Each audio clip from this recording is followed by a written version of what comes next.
रसूलाबाद में अवां खे ख़बर ॾींदा हलूं। हुब अली जांगर की रिपोर्ट मुताबिक जसो जे government main primary circle school Rasulabad के हेड मास्टर सैयद इरफान हैदर शाह के जेको स्कूल के ॿारनि की भलाई लाइ भरपूर जाखोड़े रहियो आहे।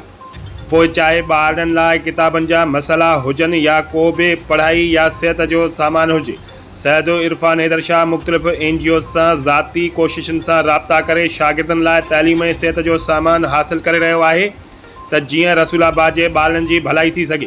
बरसातुनि में स्कूल की बिल्डिंग कमज़ोर थी चुकी हुई। साईं जी कोशिशुनि सां पूरे ज़िले में वाहिद ऐं पहिरियों टेंट स्कूल रसूलाबाद जो खुलियो हो, जेको साईं पंहिंजे ख़र्च सां खणाए प्लाट मां झटनि ज़रिए पानी निकाल कराए टेंट लॻाराए स्कूल में ॿारनि की तालीम जारी रखी। जेतोणीकि स्कूल की इनरोलमेंट तमाम घणी थी चुकी है। स्कूल में 323 शागिर्द तालीम हासिल करे रहिया आहिनि, जंहिं सबबि सहूलतुनि की खोट ऐं मुश्किलातुनि खे भी मुंहुं ॾियणो पवे थो। उन बावजूद सैयद इरफान हैदर शाह की कोशिशुनि ऐं महिनत के सलाम पेश कजे थो।